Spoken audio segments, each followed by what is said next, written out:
Hello again, I'm back, and today we're going to be discussing 3 Batman comics that would make great movies. I figured I'd ease us back into videos with a fun little premise like this. The fact it kind of coincides with the new movie is legitimately a coincidence, I promise.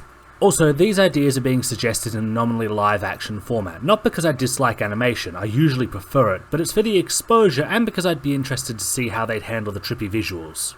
But as usual, before we get started, I'd just like to thank my wonderful patrons for making these episodes possible. I'll get the shortest one out of the way first and say Under the Red Hood. Now you might note there's already been a movie, and while I do think that movie is good, I don't view it as the crystallization of the potentially best version of the material. Like the comic, I think it has some weaknesses or blind spots that, while don't make it any less compelling, do weaken the whole. Thus, I think anything from a total rebuild to a movie that tries to take the best parts of both the comic and the film while also maybe addressing some other stuff that never quite got handled would be great.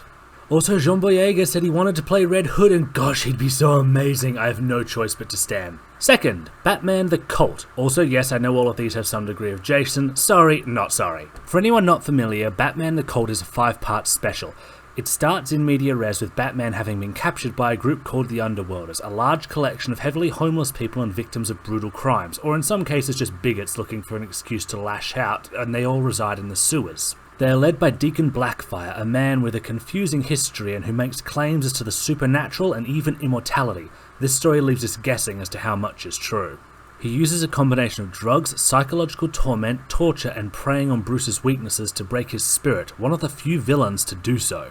Meanwhile, Jason's been called in by Commissioner Gordon to help find Batman, who is in part working on a missing homeless person epidemic when he was kidnapped. Jason has to don his Carmen Sandiego cosplay and go out hunting Batman, while Bruce is led on missions and manages to break his conditioning enough to return and confront Deacon Blackfire. I seriously love the imagery on this piece. Too injured to fight properly, he ends up taking a dip and is breaking down when Robin finds him surrounded by drained corpses. Yeah, long story short, Blackfire claims he is immortal due to bathing in blood, and he might actually be right about this.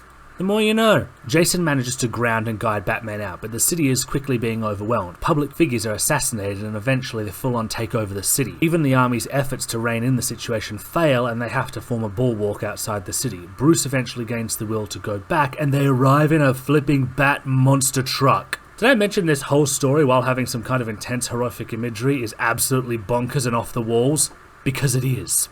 The Deacon actually wants to die to finish his story in divine martyrdom. Bruce refuses, and when the illusion of Blackfire's divinity is broken, his followers turn on him. Jason wants to help, but Bruce won't let him, and the city slowly returns to normal. It is an extremely brutal story, and some of the imagery is uncomfortable, and some of the potential focal points should definitely be shifted around.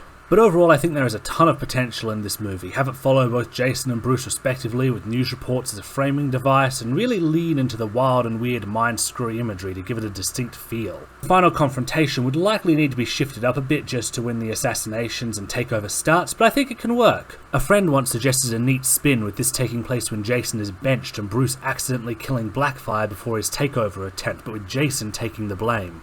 Whatever the case, I can already hear some saying the new Batman movie has done a spin on this topic, and I'd more or less agree, but still, potential! Third and finally, we have Batman, Gotham County Line. That's right, this comic is useful for things other than reinforcing Stephanie's claim her neighbourhood and others were neglected. Seriously though, this is a really intense and at times horrific ride, but it has a lot of big ideas, concepts, and puts Batman out of step with his usual comfort zones, presenting a unique challenge, plus some amazing imagery and more mind-screwy influences. Long story short, Bruce is asked by a retired Gordon to do with some truly horrific killings taking place in Gotham County. The perp in question is surprisingly skilled and seems well able to predict Bruce managing to drug him in an early confrontation. He then seemingly lures Batman to his apartment where he tricks the Caped Crusader into helping him die. After this, we see a lot of increasingly macabre imagery taking over as death and spirits loom large and slowly engulf Batman. We even get some cameos from Deadman and the Phantom Stranger, who are both quite endearing in this. Bruce's memories also conjure up Jason to aid him as well, which is a fantastically handled plot point. I just wish there was more. The long and short of it is that the villain was enacting a complicated magic ritual that began with the drug and Batman arriving at his door. It relied on trapping Bruce in this cursed delusion to the point where he'd eventually break and be destroyed by the spirits of those he felt he'd failed. Or more, the pseudo-spirits. It's very complicated. At which point, the real Bruce would be locked into following a set path, would follow that path to self-destruction. This would allow Rudmuller, Radmuller? I don't know how to pronounce his name, to create a way station between the living and death worlds in which he's basically be able to rule as God, absorbing more and more spirits. The story also has a wonderful interaction with his parents that encourages him to remember them as more than motivational corpses, and his send-off with Jason is quietly heartfelt. It's a lot of big concepts in a very personal circumstance. It challenges Bruce's rigid way of thinking, but allows him his own insights and growth throughout the story. There's incredible and at times horrifying imagery, and it is a unique existence in the mythos. Thus, I could see this being adapted to the big screen or animated forms with ease. Part of me would like Stephanie to be involved in this somehow, but that's just how I be.